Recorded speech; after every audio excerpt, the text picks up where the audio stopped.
the biggest problems faced by English learners across the world is fluency. English doesn't come naturally to me. I have to translate everything in my mother tongue before putting it into English. Hello everyone, welcome back to my channel. I'm your coach Annie and I am here to help you with your spoken English, your vocabulary and your communication skills. In today's video, we are going to see how to stop translating and actually start thinking in English. I'm going to share with you a set of techniques that will help you get started with thinking in English.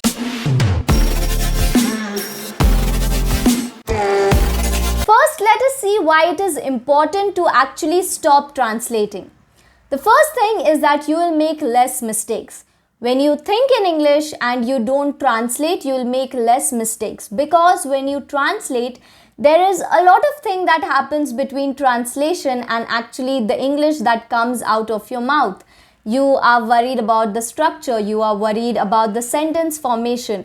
And in between of those translations, there are multiple chances where you will mess up in grammar, in structure. So when you actually think in English without translating, your brain and your mouth are connected, then you will make less mistakes and you will be actually fluent. If we take the example of Hindi or Marathi, here the language structure is similar, so you can translate between Hindi and Marathi.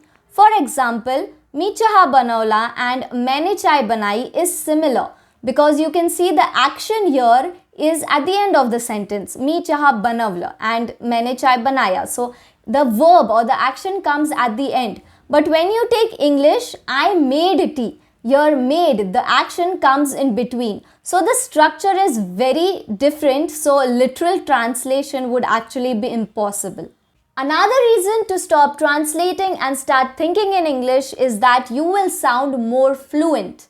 When you talk in your native language, you are fluent in your native language because your brain and your speech, your mouth are directly in contact. You are not thinking, you are not translating. You are just thinking in your native language and you are speaking in that language, which is why you are very fluent in your native language. And the same can be done with English as well. When we start thinking in English, we will actually be able to be fluent in the language that we speak, and that is English, for instance. The last and the biggest reason to stop translating and actually start thinking in English is that when you translate, there are multiple of chances where you might have felt this, that I can write English, I can read English, I can understand English, but when it comes to speaking, that fluency is just not there, and it is because you are translating. When there is no barrier in between, when there is no translational barrier in between, the English, the fluency that you will speak is going to be amazing. For you to understand better, I have created a smart technique that will help you to think in English. No, the name of the technique is SMART. It's literally the SMART technique. S stands for speaking to yourself. M stands for missing out on your own language. A stands for acting on your thoughts. R stands for reading. And T stands for thinking in English. So I've created this SMART technique as a step-by-step guide that will help you to start thinking in English. Let us look at this in detail. When you talk about S, S is the speaking in that language. Okay, the S is speaking. So in this case, you are going to speak to yourself.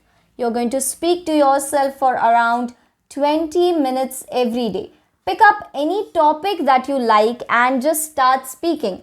And if it feels very unnatural, you cannot, give that much time of speaking for 20 minutes. What you have to do is just start to translate whatever you are doing out loud. For example, if you are doing something that does not require your mental focus. For example, you are working out or maybe you are cooking. All you have to do is just do a how-to of that thing. For example, I am cutting an onion. It is red in color. It is making me cry. This is the dish that I'm preparing. So you just have to speak to yourself out loud for 20 minutes. The next thing that you're going to do is when it comes to the SMART technique, the M thing is you are going to miss out on your native language. Missing out means excluding or maybe avoiding. So you are going to actually avoid the language that you speak in. You are actually going to exclude your native language and try to speak mostly in the English language. So whatever things you do in your native language, for example, if you listen to songs or if you watch movies, when you do it in your native language, try to do everything. You have to do this thing in English. So this is missing out on your native language. When you miss out on your native language, you give yourself enough opportunity to stop and think in English and actually start using that language, because the main and the very important thing, or a very simple trick to understand any language, is to start using it. So when you don't speak your native language and actually start using English consciously, the difference it is going to make is going to be amazing. So you have to miss out on your own language, avoid using your own language, and start to use the English language when it comes to the M part of the SMART technique. I have often talked about this thing, that is creating the artificial English surrounding.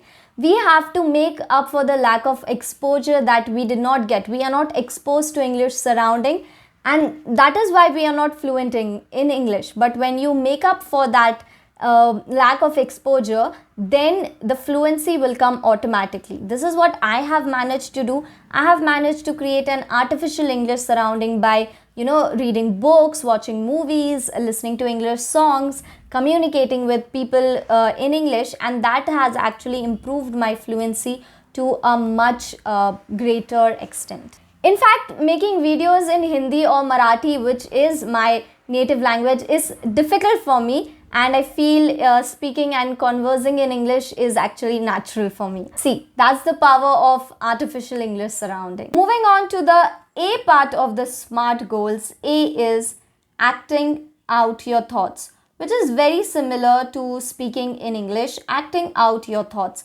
which is again describing whatever you are doing in English. Anything that does not require your mental focus, what are you doing? You are acting out your thoughts. You are thinking in English. You are describing whatever you are doing in English. For example, if you are riding a bike, you can describe the things that you see. You can describe how you are riding, how you are feeling. So you are acting out your thoughts. You are actually putting your thoughts into words, which is going to help you with thinking in English. That is it for the A part of the SMART goals. And the next thing is R, which is very obvious, but yes, reading. It is something that a lot of people tell you to read, but why do they tell you to read? Because it actually creates a very big impact on your language. If you want to learn any language, start reading in that language, because you are going to see various sentence structures, construction of various sentences, which is going to help you to construct those sentences properly. So reading is one important thing that you have to do. And coming to the T part of your SMART goals is actually thinking in English. Please excuse my handwriting. Thinking in English. Now this is again very self-explanatory, that you have to think in English, but consciously.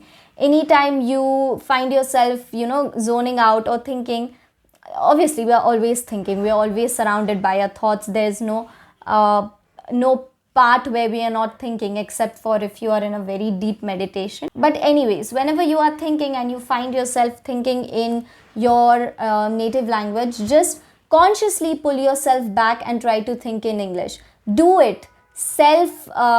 Induce it. Just put it into your routine. Consciously try to stop yourself from thinking in your native language and actually consciously start thinking in English, which is going to really help you a lot. See, thinking in English is our goal, but you need to actually practice to get there, right? For example, if you want to sleep, so you have to actually pretend to be sleeping in order to sleep. So you have to start thinking in English, make it a practice, and then you will get to the goal wherein you will be thinking in English without, even thinking about it consciously. It will happen automatically. But to get there, you have to do something. That is, redirect your thoughts into English. Again, it is not easy or, a quick fix solution. Like all things in life, it will require time and effort, but guys, consistency is the key. If you do something every day, the result will automatically show. That was it for me, and if you are still not thinking in English, then I think it is better for you to subscribe to this channel, because I'll be making a lot of these videos and the content will really help you out to think in English. Thank you so much for watching, and I'll see you next time. Bye guys.